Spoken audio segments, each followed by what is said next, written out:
अन्य खबर का ब्रिक्स राष्ट्र समूह सम्मेलन द्वितीय दिन सामिल होते मुख्यमंत्री उद्घाटन भी करते कार्यक्रम में मोहन माझी उद्बोधन भितर कहते सबु प्राकृतिक विपर्य को दृढ़ मुकाबला करिछा एवं जीरो काजुआलिटी वर्तमान विश्व प्रसिद्ध ओडिशा होइछि। या सहित जितेबाला पुरी में ब्रिक्स राष्ट्र समूह सम्मेलन कर 11टी देशर प्रतिनिधि माने सामिल होती कार्यक्रम में सामिल होते मुख्यमंत्री मोहन चरण माझी पुरी में ब्रिक्स सम्मेलन अनुष्ठित होतिबारु खुशी प्रकट करथिले। या सहित 1999 महाबात्या कथा मन पकाइथिले मुख्यमंत्री कहते सबु प्राकृतिक विपर्य को दृढ़ मुकाबला करिछि ओडिशा। प्राकृतिक विपर्य रे जीरो काजुआलिटी ओडिशा सारा विश्व में प्रशंसित।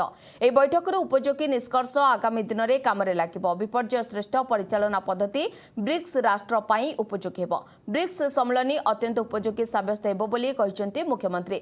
आज मुख्यमंत्री मोहन चरण माझी सम्मेलन में सामिल होते BRICS disaster reduction working group द्वितीय वैश्विक सम्मेलन। एथिरे 11टी देशर प्रतिनिधि सामिल होती तेबे मुख्यमंत्री द्वारा आनुष्ठानिक भाव में सम्मेलन शुभारंभ भी होइछि। Senior officers from Government of India and Government of Odisha, distinguished delegates from all BRICS nations like Ethiopia, Indonesia, Iran, Russia, South Africa, United Arab Emirates, and ladies and gentlemen, welcome to the land of Lord Jagannath and to the BRICS Disaster Risk Reduction Working Group meeting. It is an honor to host you in this sacred city of Puri.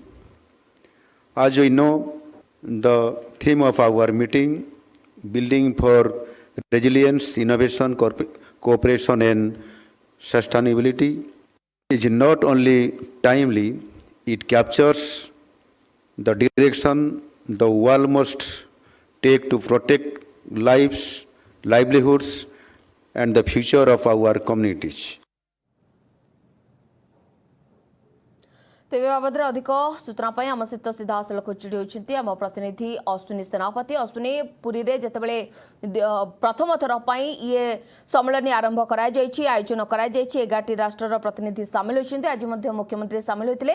बर्तमान जितेबाला disaster उपरे अधिक आलोचना कर focus कर कौन बर्तमान अधिक तथ्य आपण पाखे रही?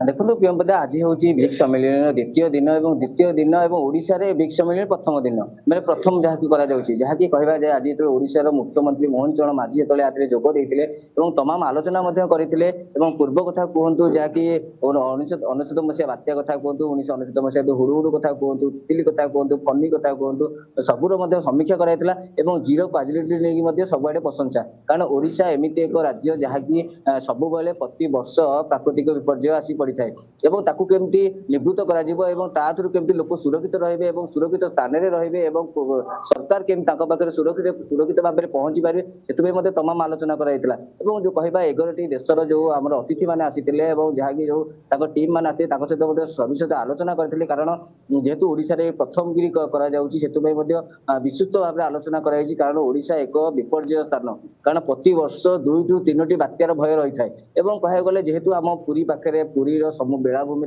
अनुष्ठित ताज होटेल ब्रिक्स सम्मेलन कहते मोहन चरण माझी सहित विभिन्न अधिकारी कि मंत्रिमंडल समस्त उपस्थित अच्छा जो 11 जन अधिकारी अच्छे सहित तमाम आलोचना करमी ओडिशा को प्रगति पथे आगक नि लोक मैंने केमती सुरक्षित रही पारे और लोक मान चारिपटे जो पानी जो बात्या फात्या हो कि जहाँ भी हो सेठू केमती उद्धार हे जो पानी आसिया पूर्व लोक मैंने केमती सचेतन हे कि प्राकृतिक विपर्य आसिया पूर्व केमती लोक मैंने केमती थैथान कर तमाम आलोचना कराई। कारण ये ओडिशा रे जो ब्रिक्स सम्मेलन प्रथम दिन जहाँकि प्रथम गिरी कर तमाम विषय आलोचना करमी ओडिशा केमती आगू जीव कारण जो कहवा आम विभिन्न प्राकृतिक विपर्य जहाँ भी आसी सब जीरो काजुआलिटी काम होइछि एवं ओडिशा सब बेले जीरो क्वालिटी में नहीं विश्व रे प्रथम जहाँकि कहबा जहाँ भी प्राकृतिक विपर्य आसी थाउ ना कहीं ओडिशा सब बेले सामना करिताए एवं कहया लोक मान मध्ये सचेतन होई सारे काले प्रति वर्ष